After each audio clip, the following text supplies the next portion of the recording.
نبی صلی اللہ علیہ وآلہ وسلم کی زندگی ہم سب کے لیے مشعل راہ ہے۔ ہم صلی اللہ علیہ وآلہ وسلم کی زندگی کو دیکھیں اور کوشش کریں آپ صلی اللہ علیہ وسلم کی زندگی کو اپنائیں۔ والحمد للہ رب العالمین۔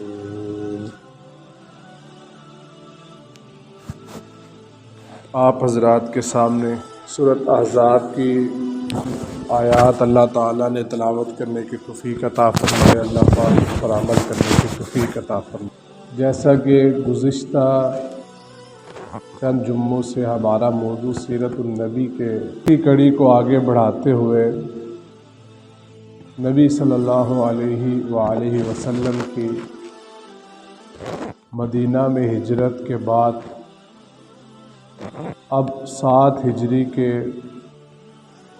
جو واقعات ہیں، 7 ہجری کی نبی صلی اللہ علیہ وسلم کی جو زندگی تھی اس کو بیان کرنے کا اور اس کے اوپر روشنی ڈالنے کا، وہاں سے سبق حاصل کرنے کا اور نبی صلی اللہ علیہ وسلم کی زندگی کو اپنا کر ہم اپنی زندگیوں میں لائیں اس روشنی کو، اسی کے متعلق انشاءاللہ بات کی۔ ہم نے نبی صلی اللہ علیہ وسلم کی مختصر ساری زندگی جو گزشتہ تھی اس کو بیان کرتے ہیں۔ آپ صلی اللہ علیہ وسلم کی پیدائش سے پہلے زمانہ جاہلیت کیوں کہا جاتا تھا؟ باوجود کہ ان کے پاس علم تھا لیکن علم وحی سے وہ دور تھے، لکھنا پڑھنا بھی آتا تھا، حواس خمسہ بھی ان کے پاس موجود تھے، 5 سینس بھی موجود تھے، لیکن اس کے باوجود زمانہ جاہلیت اسی لیے کہا جاتا ہے کہ وہ علم وحی سے دور تھے۔ تو گویا سب سے اہم علم جو ہے وہ علم وحی ہے، وہ علم وحی سے کیا تھے جی؟ دور تھے۔ نبی صلی اللہ علیہ وسلم آئے، آپ صلی اللہ علیہ وسلم کی مختصر ساری زندگی آپ حضرات کے سامنے بیان کر چکا ہوں، لیکن سب سے پہلے آپ صلی اللہ علیہ وسلم کی ہمارے سامنے جوانی بھی ہے۔ آپ صلی اللہ علیہ وسلم کی جوانی بے داغ، پاک، روشن تھی، کسی بھی غلط کام کے اندر، کسی بھی بے حیائی کے قابض نہیں تھے۔ آپ صلی اللہ علیہ وسلم کی ازدواجی زندگی دیکھیے کہ آپ صلی اللہ علیہ وسلم نے حضرت خدیجہ سے 25 سال کی عمر میں نکاح کیا، آپ کی اولاد ہوئی۔ آپ اس زندگی کو دیکھیے، وہ بھی پاک تھی۔ آپ کی معاشرتی زندگی کو دیکھتے ہیں تو وہ بھی پاک تھی۔ آپ صلی اللہ علیہ وسلم کی گویا جس بھی پہلو سے ہم دیکھتے ہیں کوئی بھی زندگی کو، اگر آپ قاضی القضاء ہیں، اگر آپ آرمی چیف ہیں، یعنی آپ اپنے گھر کے بڑے ہیں یا آپ اپنی ریاست کے بڑے ہیں، کسی بھی لحاظ سے نبی صلی اللہ علیہ وسلم کی زندگی کو ہم دیکھتے ہیں تو ہمارے لیے سبق ہے۔ آپ داعی اعظم ہیں، یعنی سب سے بڑی دعوت دینے والے ہیں۔ اس کے باوجود آپ صلی اللہ علیہ وسلم نے 13 سال تبلیغ کی، جن میں سے 3 سال تو آپ صلی اللہ علیہ وسلم نے خفیہ طور پر اپنے عزیزوں کو دعوت دی جو آپ کے اہم دوست تھے، رشتہ دار تھے۔ اس کے بعد 10 سال تک آپ صلی اللہ علیہ وسلم نے علی الاعلان دعوت دی۔ لوگوں نے بڑی باتیں بھی کی، لوگوں نے بڑا برا بھلا بھی کہا، لیکن اس کے باوجود آپ صلی اللہ علیہ وسلم نے 10 سال تک ان کو دعوت دی۔ اور 10 سال کی دعوت میں آپ یہ بات دیکھیے کہ آپ نے کبھی بھی نہ اقدامی طور پر اور نہ ہی دفاعی طور پر ان کے ساتھ جھگڑا کیا، نہ ہی کوئی جنگ کی۔ اسی کے اوپر ہم نے آج بات کرنی ہے، اقدامی طور پر کیا ہوتی ہے اور دفاعی طور پر جنگ کرنا کیا ہوتا ہے۔ پھر آپ صلی اللہ علیہ وسلم نے مدینہ کی طرف ہجرت کی تو میں نے آپ کو بتایا تقریباً 87 لوگ جو تھے وہ صرف مسلمان تھے، اور اسی طرح 28 عورتیں جو تھے وہ مسلمان تھیں، یعنی 100 تو کچھ لوگ تو وہ مسلمان تھے۔ تو آپ صلی اللہ علیہ وسلم مدینہ منورہ آئے، مسجد نبوی کی بنیاد رکھی، آتے ہی یہودیوں سے آپ نے معاہدے کیے۔ 3 یہودیوں کے بڑے جو تھے نا وہ قبیلے تھے، بنو قریظہ، بنو نذیر اور بنو قینقاع۔ ان کے ساتھ آپ صلی اللہ علیہ وسلم نے معاہدے کیے کہ بھائی کوئی بھی آپ کو تکلیف نہیں پہنچائے گا اور کوئی آپ ہمیں تکلیف نہ پہنچائے۔ اگر کوئی آپ کو تکلیف پہنچاتا ہے، کسی بھی طرح کا مسائل ہوتے ہیں، ہم آپ کا ساتھ دیں گے۔ دیت کا مسئلہ ہے، جنگ کا مسئلہ ہے، ہم آپ کا ساتھ دیں گے، اور ہر پریشانی میں، مصیبت میں آپ نے ہمارا ساتھ دینا۔ یہ معاہدے ہو۔ اب یہ معاہدہ 1 ہجری کو ہوا، 2 ہجری کو جنگ بدر ہوا۔ جنگ بدر بھی اقدامی جہاد تھا، لیکن میں نے آپ کو بتایا کہ کفار اس کے اوپر بڑی بات کرتے ہیں۔ وہ کہتے ہیں کہ نبی صلی اللہ علیہ وسلم نے جو یہ جنگ کی تھی، یہ ان کو رستے میں روکا تھا، وہ تو تجارتی سامان لے کر جانے والے تھے۔ تو میں نے آپ کو بتایا وہ تجارتی سامان تو لے کے جانے والے تھے ابو سفیان رضی اللہ تعالیٰ عنہ، جو اس وقت مسلمان نہیں تھے، لیکن انہوں نے کثیر تعداد میں اسلحہ خریدا تھا، جو جا کے مکے میں دوبارہ انہوں نے کیا کرنا تھا، مسلمانوں کے اوپر حملہ کرنے کے لیے آنا۔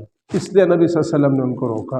اور مستشرقین جو اسلام کی اسٹڈی کرتے ہیں تو غیر مسلم ہیں، لیکن وہ اسلام کو پڑھتے ہیں، ان کو مستشرقین کہتے ہیں۔ انہوں نے بڑے اعتراض اٹھائے، جن میں ایک یہ اعتراض تھا، تو اس کا یہی جواب ہے کہ یہ جو اقدامی جہاد کیا گیا کہ جا کے روکا گیا، ان کو یہی مقصد تھا کہ وہ اسلحہ جب جائے گا ادھر تو وہ کیا کریں گے، ہمارے اوپر استعمال کریں گے۔ تو لیکن اس کے باوجود سفیان رضی اللہ تعالیٰ عنہ والا قافلہ جو تھا وہ روکا نہیں گیا، وہ تو دوسرے راستے سے مکہ میں چلے گئے، اور ابو جہل اور اس کے جتنے دوسرے لوگ تھے، سردار تھے، وہ لڑنے کے لیے آئے تھے خود ہی۔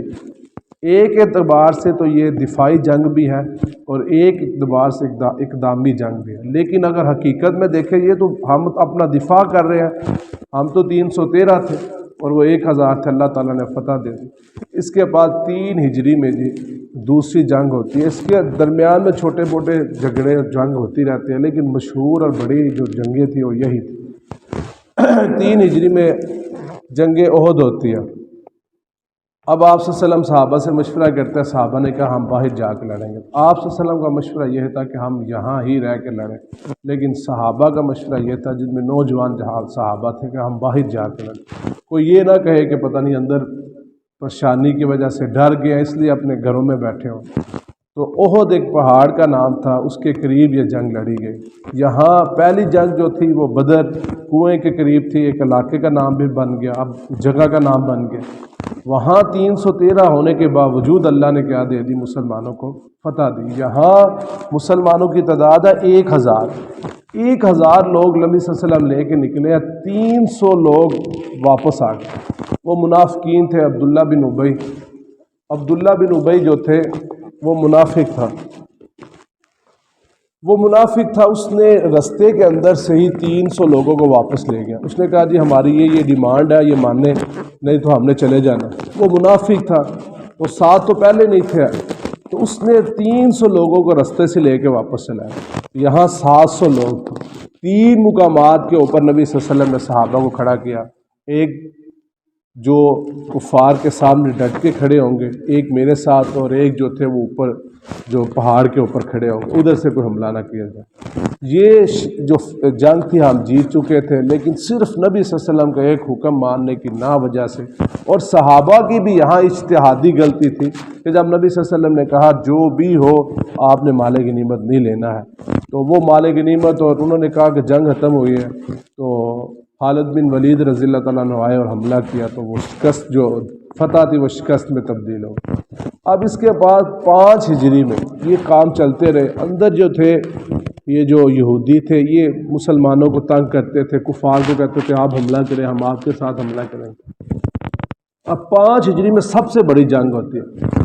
ادھر سے نبی صلی اللہ علیہ وسلم جو تھے نا 2 گروہوں کو نکال چکے، ایک بنو کین کا اور بنو نذیر کو۔ انہوں نے نبی صلی اللہ علیہ وسلم کو بلا کر اور ایک دیوار کے ساتھ بٹھایا، اور اوپر سے ایک پتھر پھینکنا چاہا کہ یہ پتھر ان کے اوپر سے بھاری گرے گا تو یہ فوت ہو جائیں گے، شہید ہو جائیں گے، قتل ہو جائیں گے۔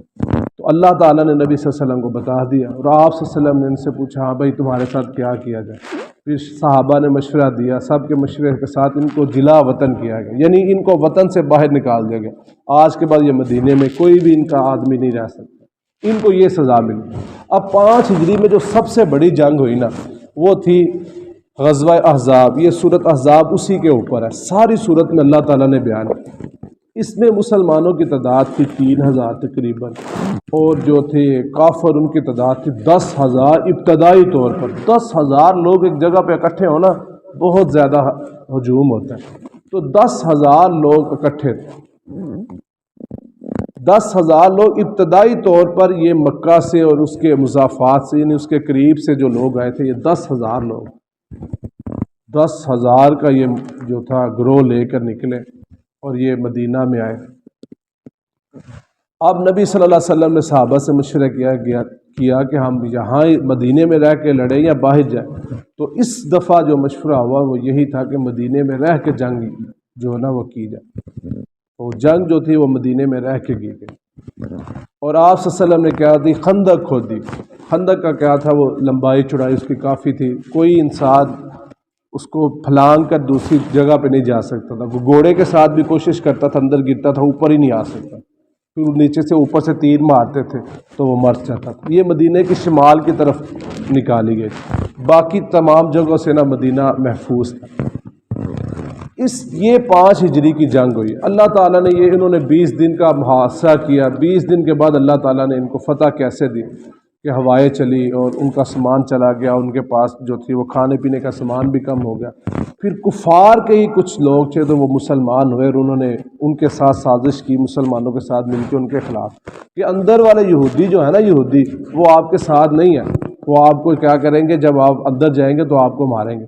اس ڈر کی وجہ سے وہ اپنا قافلہ لے کے چلے گئے۔ یہ ہو گئے 5 ہجری کی۔ اب ہے 5 ہجری کا ایک مشہور واقعہ، وہ ہے واقعہ عفق۔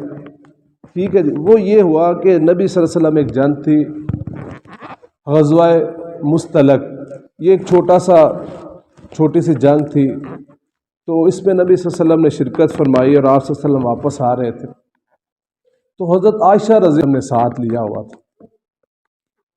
آپ صلی اللہ علیہ وسلم نے حضرت عائشہ اس وجہ سے ساتھ نہیں تھا لیا ہوا کہ آپ سب سے اچھی تھی، آپ صلی اللہ علیہ وسلم ان کو سب سے زیادہ محبوب سمجھتے تھے، آپ پیار کرتے تھے، باقیوں سے بھی کرتے تھے، لیکن نبی صلی اللہ علیہ وسلم نے کہا میرے دل کی جو جھکاؤ ہے ان کی طرف زیادہ ہے۔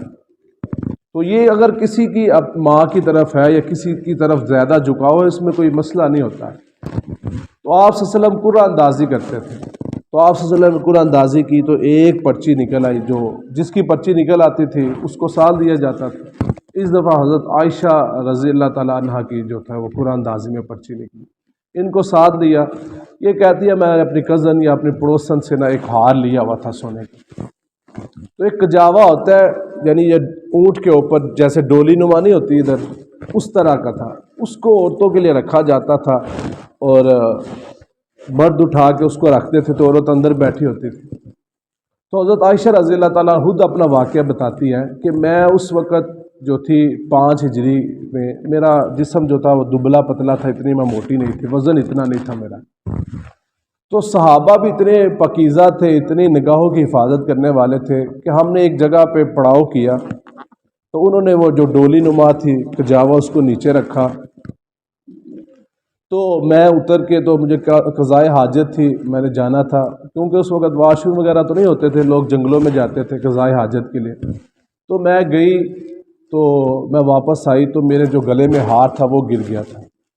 میں ہار ڈھونڈتی رہی، مجھے کچھ دیر ہو گئی، ہار ڈھونڈ کے جب میں واپس آئی تو وہ قافلہ چلا گیا تھا۔ بخاری کی حدیث ہے اور دوسری کتابوں میں بھی آتی ہے۔ حضرت عائشہ کہتے ہیں میں بڑی پریشان تھی، صحابہ کو یہ تھا کہ اندر بیٹھی ہیں، ایک ہوتا ہے نا وزن سے پتہ چلتا ہے، تو میرا وزن بھی کم تھا، میں اٹھا کے سمجھا کہ اندر ہی بیٹھی ہے، اور وہ بھی نگاہوں کی اتنی حفاظت کرتے تھے جیسے آج لوگ ہیں کہ نکلی ہے فلاں ابھی جا رہی ہے، اس وقت جا رہی ہے، ابھی آ رہی ہے، تو صحابہ کو بھی اتنا انٹرسٹ نہیں ہوتا تھا کہ کوئی آ رہا ہے کوئی جا رہا ہے، تو ان کو پتہ ہی نہیں چلا کب وہ گئی ہیں اور کب آئی ہیں، انہوں نے وہ قافلہ لے کے چلی گئی۔ حضرت عائشہ رضی اللہ تعالیٰ عنہ کہتی ہے سنسان اور رستہ بھی مجھے معلوم نہیں ہے، اور میں بڑی پریشان تھی، تو میں نے ادھر ایک جملہ پڑھا، حسبی اللہ و نعم الوکیل، بہت ہی زبردست۔ جب بھی آپ کو کوئی پریشانی ہو، کوئی مصیبت ہو، آپ اس جملوں کو دہرایا کریں۔ تو حضرت عائشہ رضی اللہ تعالیٰ نے کہا حسبی اللہ و نعم الوکیل، اور کہتے میں بیٹھی ادھر لیٹ گئی۔ ایک صحابی ہوتے تھے جن کی ذمہ داری یہ ہوتی تھی وہ قافلے کے پیچھے چلیں، یعنی کوئی پیالہ کوئی پیچھے سے حملہ نہ کر دے، یا کوئی تلوار یا کوئی ایسی چیزیں نہ پیچھے گر جائے، وہ اٹھا کے آپ نے پیچھے آنا ہوتا تھا۔ ان کا نام عثمان رضی اللہ تعالیٰ عنہ، ان کی ڈیوٹی پیچھے ہوتی۔ یہ آئے تو انہوں نے دیکھا کوئی فوت ہوا ہے، انہوں نے چادر اوپر لیا، سوئے ہوئے ہیں یا فوت ہوئے ہیں، انہوں نے آ کے انا للہ و انا الیہ راجعون کہا۔ حضرت عائشہ جلدی اٹھی، یہ کہتے ہیں پردے سے پہلے جیسے میں اور آپ بیٹھے ہیں نبی صلی اللہ علیہ وسلم کے گھر صحابہ جاتے تھے، ایسی عورتیں بیٹھی ہوتی تھیں سامنے. تو حضرت عمر رضی اللہ تعالیٰ عنہ نے ایک دن اس بات کے اوپر کہا یا رسول اللہ ہم تو آپس میں رہتے ہیں، رشتہ دار سے لوگ آتے ہیں، پتہ نہیں کیسے کیسے کے لوگ ہوتے ہیں، خواتین کو کہا آپ پردہ کیا کریں، باہر رہا کریں، مردوں کے سامنے نہ آیا کریں. اس وجہ سے یہ آیت نازل ہوئی ہے پردے کی. حضرت عمر رضی اللہ تعالیٰ عنہ کے کہنے کے اوپر اللہ تعالیٰ نے پردے کی آیات جو کہ نازل کریں. پہلے خواتین ایسی جیسے میں اور آپ بیٹھتے تھے، تو انہوں نے حضرت عائشہ رضی اللہ تعالیٰ عنہ کو پردے کے حکم سے پہلے دیکھا ہوا.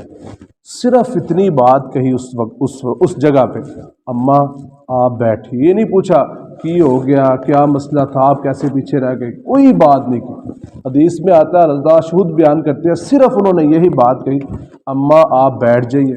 اپنی اونٹنی کو نیچے بٹھایا، ان کو اونٹنی کے اوپر بٹھایا اور چلے مدینے کی طرف. اب دیکھیں ایک مرد اور ایک عورت ہو اکیلی جا رہی ہو تو جن کا کام ہی گندے ذہن ہے اور جن کے کام ہی لوگوں کے اوپر باتیں کرنی ہیں، انہوں تو باتیں کرنی ہیں. اور جو جتنا اچھا اور مشہور اور اپنے آپ کو بڑا سمجھتا ہے اللہ تعالیٰ اتنی ہی اس کو تکلیفیں بھی آتی ہیں. نبی صلی اللہ علیہ وسلم اس زمانے کے سب سے اعلیٰ، ابھی بھی اعلیٰ ہی ہیں، سب سے اعلیٰ تھے اس زمانے میں بھی، اور آپ کے مخالفین بھی سب سے زیادہ آج بھی تھے، اس وقت بھی ہیں. تو منافقین میں سے عبداللہ بن ابی نے اس بات کو چلایا کہ یہ فلاں فلاں یہ جو ہے نا کام ہوا. اب حضرت عائشہ رضی اللہ تعالیٰ عنہ کے اوپر تہمت لگا دی. حضرت عائشہ گھر آئی، معاملات جیسے عام چلتے ہیں چلتے رہے. یہ بات نبی صلی اللہ علیہ وآلہ وسلم تک پہنچی تو آپ صلی اللہ علیہ وسلم بڑے پریشان ہوئے. بات سنی. حضرت عائشہ کہتی ہے چند دن بعد مجھے بخار ہوا. میں آگے دیکھتی تھی جب مجھے بخار ہوتا تھا یا میری طبیعت خراب ہوتی تھی، نبی صلی اللہ علیہ وسلم میرے پاس تشریف لاتے، مجھ سے پوچھتے آپ کا کیا حال ہے، کیا پریشانی ہے. اب میں دیکھتی ہوں میں بیمار ہوتی ہوں، آپ صلی اللہ علیہ وسلم بس دور سے میرا حال پوچھ کے چلے جاتے. اب یہ بات گھومتی پورے مدینے میں گھوم گئی. اس کے اندر چند صحابہ بھی آ گئے جس میں حضرت حسان بن ثابت رضی اللہ تعالیٰ عنہ جنہوں نے نبی صلی اللہ علیہ وسلم کے اوپر نعت پڑھی تھی، انہوں نے اور بڑے لوگوں نے باتیں کی کہ دیکھیں فلاں کچھ خواتین کے سامنے، مردوں کے سامنے انہوں نے کہا آپ کیسی بات کر رہے ہیں، ایسی کوئی بات. کچھ نے کہا یہ ہو سکتا ہے یا بات کو پھیلانا چاہ، جیسے ہر ایک آدمی کی ذہنیت ہوتی ہے. حضرت عائشہ رضی اللہ تعالیٰ عنہ کو ابھی تک نہیں تھا پتہ. حضرت عائشہ کہتی ہے میں ایک دن اپنی چچی کے ساتھ باہر گئی تھی قضائے حاجت کی، تو میں واپس آئی تو میری چچی کو نا پاؤں پہ ٹھوکر لگی تو اس نے اپنے بیٹے کو گالی نکالی. حضرت ابو بکر صدیق رضی اللہ تعالیٰ عنہ نے اس کا خرچہ لگایا ہوا تھا، بیٹے کا ماہانہ اس کو خرچہ دیتے تھے، تو اس نے اپنے بیٹے کو گالی نکالی. تو حضرت عائشہ کہتی ہے کون ماں اپنے بیٹے کو گالی نکالتی؟ تو انہوں نے کہا آپ کو نہیں پتہ اس نے آپ کے بارے میں کیا کیا باتیں کی ہیں؟ حضرت عائشہ کہتی ہے مجھے تو نہیں پتہ ہے. انہوں نے کہا مجھے بتائیے کیا کیا. انہوں نے جب بتائی حضرت عائشہ کہتے ہیں مجھے تو ایسے لگا میرے قدموں کے نیچے سے زمین ہی نکل گئی. میں بڑی پریشان، میں بڑا روئی. گھر آ کے میں نے آپ صلی اللہ علیہ وسلم سے پوچھا کہ مجھے آپ اجازت دے تو میں اپنے میکے جانا چاہتی ہوں، اپنے ماں کے گھر میں جانا چاہتی ہوں. آپ نے اجازت دے دی، چلے جاؤ. میں اپنے میکے چلی گئی تو میں گھر گئی. ابو بکر صدیق رضی اللہ تعالیٰ عنہ گھر تھے، میری والدہ تھی، ایک پڑوسن تھی، ہمارے گھر میں ایک بلی تھی. سارے اتنا روئے، میں اتنا روئی، میری ماں اتنا روئی، میرا باپ اتنا رویا، میری پڑوسن جو تھی ہمارے گھر میں اتنا روئی. تو میں نے اپنی ماں کو بار بار ایسے جھنجھوڑا اور پوچھا آپ بتائیں میں ایسے کیوں، میرا کوئی ایسی بات ہے؟ تو ماں نے کہا بیٹا یاد رکھو جو عورت جس کا حامد اس سے محبت کرتا ہو، یاد رکھنا اس کے لیے بڑی پریشانی آتی ہے، تم پریشان نہ ہو. تو وہ حضرت عائشہ رضی اللہ تعالیٰ عنہ کہتی ہے میں نے اپنی آنکھوں کا سرما آنسو بنا لیے ہوئے تھے، میں اتنا روتی تھی اور اللہ سے ایک ہی دعا کرتی تھی یا اللہ آپ صلی اللہ علیہ وسلم کو خواب میں دکھا. بچے نے شہادت دی تھی نا کہ یہ پاک ہے، حضرت یوسف علیہ السلام کے لیے ایک دی تھی، تو آپ ہمیں کر دیں آپ صلی اللہ علیہ وسلم کو خواب میں بتا دیں. تو کہتے ہیں آپ صلی اللہ علیہ وسلم پہلے لوگوں نے باتیں کی، مجھے کسی کا کوئی مسئلہ نہیں تھا. آپ صلی اللہ علیہ وسلم ایک دن مسجد نبوی میں بیٹھے اور آپ نے اب جیسے میں اور آپ دوست ہیں ایسی ہماری تو دوستی کا، میں صحابہ سے نبی صلی اللہ علیہ وسلم کی بڑی اہم دوستی تھی، صحابی کہتے ہی دوست کو ہے. تو آپ صلی اللہ علیہ وسلم نے اپنے دوستوں سے صحابہ سے مشورہ کیا کہ مجھے بتائیے میں کیا کروں. ابو بکر تو نہیں تھے وہاں رضی اللہ تعالیٰ عنہ، حضرت عمر تھے. انہوں نے کہا یا رسول اللہ آپ یہ بتائیے جس جسم کے اوپر اللہ مکھی بیٹھنا پسند نہیں کرتا گندی کو، تو وہ کیسے پسند کرتا کہ آپ کے ساتھ کوئی ایسا معاملہ؟ آپ نے مختلف صحابہ سے مشورہ لیا، حضرت علی رضی اللہ تعالیٰ عنہ سے بھی لیا کہ میں رکھوں ان کو، چھوڑ دوں، کیا کروں؟ مختلف صحابہ کے مختلف رائے تھے۔ اب پیچھے سے ایک صحابی کھڑے ہوئے، اب یہ سازش وہ جو تھے مہاجرین اور انصار، ان کو بھی لڑانا چاہتے تھے۔ حضرت صفوان جو تھے یہ انصار میں سے تھے، تو اب آپ صلی اللہ علیہ وسلم اور صحابہ جو تھے یہ تو مہاجرین میں سے تھے۔ اب کوئی جھگڑا ہوتا تو پورے مدینے میں کیا ہوتا تھا؟ فساد ہوتا تھا۔ اب ایک بندہ کھڑا ہوا کہتا ہے آپ صلی اللہ علیہ وسلم کو جس نے کوئی تکلیف پہنچائی ہو، جس نے کوئی پریشانی کی، مجھے اس شخص کا نام بتائے، میں اس کو قتل کر دوں گا۔ ادھر سے ایک آدمی نے کہا نا نا نا نا، وہ ہمارے قبیلے کا، ہم نے قتل کرنا ہے، تمہیں کون سے قتل کرنا ہے؟ اب آپ صلی اللہ علیہ وسلم کی موجودگی میں یہ باتیں ہو رہی۔ آپ صلی اللہ علیہ وسلم نے دونوں کو بٹھایا، مسجد میں شور ہونا شروع ہو گیا۔ آپ نے ان کو بٹھایا اور کہا جاؤ سارے چلے جاؤ۔ اس بات کو ادھر ختم کیا۔ آپ حضرت عائشہ رضی اللہ تعالیٰ عنہ کے گھر میں گئے۔ یاد رکھیے آپ کو جس کے ساتھ سب سے زیادہ محبت ہے نا، جب اس کی طرف سے تکلیف ہونا، آپ کہتے ہیں بھائی میری بات سن، اے میرا فلاں دوست بات کرتا تو مجھے دکھ نہیں آتا، یا تم نے جو بات کی ہے مجھے اس کی وجہ سے بڑا دکھ ہوا۔ تو حضرت عائشہ رضی اللہ تعالیٰ عنہ کے گھر میں گئے اور آپ صلی اللہ علیہ وسلم نے حضرت عائشہ کو بلایا اور کہا، کہتے ہیں کہ جب سے یہ بات ہو رہی تھی کہ آپ نے مجھ سے نہ میرے ساتھ بیٹھے نہیں، مجھ سے بات شات نہیں کی اتنی، تو آپ نے مجھے پاس بلایا۔ آپ صلی اللہ علیہ وسلم حضرت ابوبکر کے گھر اپنے سسرال گئے ہوئے، تو اب مجھے اپنے پاس بلایا اور بٹھایا، کہا عائشہ اگر کوئی ایسا مسئلہ تو اللہ سے توبہ کر لے۔ کہتے جب یہ بات کی نبی صلی اللہ علیہ وسلم نے تو مجھے ایسے لگا جیسے میرے دل پہ چھریاں چل گئی ہو۔ میں نے کہا آپ کو تو یہ بات نہیں کرنی بنتی۔ تو جب یہ بات ہوئی مجھے بڑی تکلیف ہے۔ میں ادھر سے اٹھی اور اپنے کمرے میں جا کے اپنی ماں کو پہلے کھینچ کے آپ بتائیں آپ صلی اللہ علیہ وسلم۔ اب ماں بتا رہی کیا بتائیں، اپنے باپ کو جا کے آپ بتائیں نبی صلی اللہ علیہ وسلم۔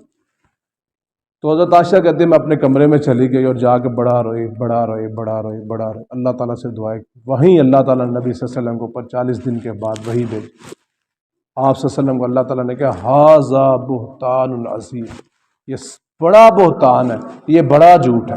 تو جب یہ آیت نازل ہوئی تو آپ صلی اللہ علیہ وسلم نے حضرت عائشہ کو بلایا۔ حضرت عائشہ رضی اللہ تعالیٰ عنہ کو کہا کہ دیکھو اللہ تعالیٰ نے تمہاری برات بیان قرآن پاک میں کی، قیامت تک ہر انسان جب بھی قرآن پاک پڑھے گا، ہر قاری صاحب جب قرآن پاک پڑھیں گے، ہر حافظ صاحب جب قرآن پاک پڑھیں گے تو یہ بیان کریں گے ھذا بہتان عظیم۔ اور ماں نے کہا کہ آپ ان کا شکریہ ادا کریے۔ اب دیکھیں کوئی شخص انکار کرے تو یہ تو گناہ کبیرہ ہے، لیکن یہاں وہ میاں بیوی کا تعلق ہے۔ تو حضرت عائشہ رضی اللہ تعالیٰ عنہ نے کہا کہ دیکھیں میں اللہ تعالیٰ کا شکریہ ادا کروں، میں کیا کروں گی؟ اللہ کا شکریہ ادا کروں گی۔ یہاں پر کچھ صحابہ کو بھی کیا کیا گیا؟ کوڑے لگے، جس میں حضرت حسان بن ثابت رضی اللہ تعالیٰ عنہ بھی، تو ان کو اس بات کے اوپر کہ یہ لوگوں کی باتوں کے اندر کیوں آئے۔ تو یہ ایک تھا جی 5 ہجری میں ایک اہم واقعہ آپ صلی اللہ علیہ وسلم کی زندگی۔ 6 ہجری میں میں نے آپ کو بتایا صلح حدیبیہ ہوئی، وہ ہم نے پچھلے جو تھا وہ بیان کی۔ 7 ہجری میں جو 7 ہجری کا سب سے اہم واقعہ تھا، ان میں کچھ تو اہم تھے، اور صلح حدیبیہ ہوئی۔ اب آپ صلی اللہ علیہ وسلم جب مدینے میں آ گئے تو وہ 3 گروہ کا میں نے آپ کو بتایا تھا، ایک بنو قریظہ، بنو نذیر اور بنو کین کا۔ اب یہ سارے خیبر میں جا کے جو تھے آباد ہو چکے ہیں۔ بنو نذیر اور بنو کین کا جو تھے یہ خیبر میں جا کے انہوں نے بڑے بڑے قلعے بنا لیے۔ آپ صلی اللہ علیہ وسلم نے صحابہ کو لیے، 1400 صحابہ کو آپ صلی اللہ علیہ وسلم لے کر ان کے پاس چلے گئے۔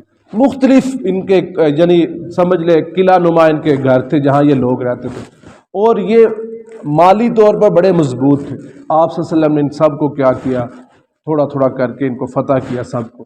ایک قبیلہ جو تھا وہ رہ گیا تھا جو سب سے بڑا تھا، اس کے اوپر آپ صلی اللہ علیہ وسلم نے کہا کل میں جس کو جھنڈا دوں گا نا وہ اس کو فتح کرے گا۔ تو آپ صلی اللہ علیہ وسلم نے جھنڈا جو تھا حضرت علی رضی اللہ تعالیٰ عنہ کو بلایا۔ انہوں نے کہا جی حضرت علی رضی اللہ تعالیٰ عنہ کی تو آنکھیں ٹھیک نہیں ہیں۔ تو آپ صلی اللہ علیہ وسلم نے ان کو بلایا اور اپنا لعاب مبارک ان کی آنکھوں پہ لگایا۔ کہتے ہیں ان کی آنکھوں سے پانی نکل رہا تھا، سرخی تھی آنکھوں میں، درد تھی آنکھوں میں۔ کہتے ہیں ایسی آنکھیں ٹھیک ہوئی کہ کبھی درد ہی محسوس نہیں ہوا، اور اس کے بعد بھی وہ کبھی آنکھیں خراب نہیں ہوئی۔ یہ تھا نبی صلی اللہ علیہ وسلم کے 7 ہجری کا اہم واقعہ۔ حضرت علی رضی اللہ تعالیٰ عنہ نے پھر وہ جو تھا وہ خیبر فتح کیا۔ اب معاہدہ ہوا ان کے ساتھ یہودیوں کو آپ کو قتل نہیں کرتے، بات چیت کر لیتے بیٹھ کے۔ تو آپ صلی اللہ علیہ وسلم سے بات چیت کی، بات چیت یہاں طے ہوئی کہ جو کچھ آپ کمائیں گے نا بھائی، جو کچھ آپ کمائیں گے اس کا آدھا حصہ، اس کا آدھا حصہ آپ نے مسلمانوں کو دینا۔ کیا کس کو دینا جی؟ مسلمانوں کو دینا۔ یہاں سے جنگ شروع ہوئی اہل سنت کی اور اہل تشیع کی۔ نبی صلی اللہ علیہ وسلم نے معاہدہ کیا تھا ان کے ساتھ خیبر میں کہ جو کچھ ہوگا آدھا مسلمانوں کو دیں گے اور آدھا کیا کریں گے آپ کا۔ آدھا مسلمانوں کو ملتا تھا، اسی سے نبی صلی اللہ علیہ وسلم اپنے گھر والیوں کو بھی خرچہ دیتے تھے، اپنی بیٹیوں کو بھی دیتے تھے، اپنے بچوں کو بھی دیتے تھے، اور اسی سے مسلمان بھی کیا کرتے تھے، کرتے تھے۔ اب نبی صلی اللہ علیہ وسلم کی جب وفات ہوتی ہے اس کے بعد حضرت فاطمہ رضی اللہ تعالیٰ نے اس کے اوپر دعویٰ کیا کہ جی وہ تو میرے باپ کا حصہ ہے۔ تو حضرت ابو بکر صدیق نے کہا نا نا نا، کسی بھی نبی کی وراثت نہیں ہوتی ہے۔ اور ساتھ یہ بات ادھر کیا طے ہوئی تھی، آدھا کس کا حصہ ہے؟ مسلمانوں کا حصہ ہے، اور مسلمانوں میں تو سارے آتے ہیں۔ ہاں آپ کو جو حصہ ملتا رہا ہے نا آپ کے باپ کی موجودگی میں، آپ کے باپ کی موجودگی میں آپ کو، اب دیکھیں بیٹیاں بھی تھی، بیٹیوں سے زیادہ حق ان کی بیویوں کا ہوتا ہے۔ جتنا بیویوں کو حق ملتا رہا ہے، جتنا بیٹیوں کو ملتا رہا وہ برقرار رہے گا، وہ ملتا رہے گا۔ ایسا نہیں ہو سکتا کہ ہم سارے ہی آپ کو دے دیں۔ یہ تقسیم ہم نے تو نہیں کیا ہے، یہ تقسیم کس نے کی ہے؟ نبی صلی اللہ علیہ وسلم نے۔ آپ سب کا حصہ وہی برقرار رہے گا۔ تو اسی کے اوپر انہوں نے فیصلہ کر دیا۔ یہ جب انشاءاللہ ہم نبی صلی اللہ علیہ وسلم کی وفات پر جائیں گے تو انشاءاللہ اس پہ بات کریں گے۔ اللہ تعالیٰ سے دعا ہے کہ جو بات کہی گئی ہے سنی گئی، اللہ پاک اس پر عمل کرنے کی توفیق عطا فرمائے۔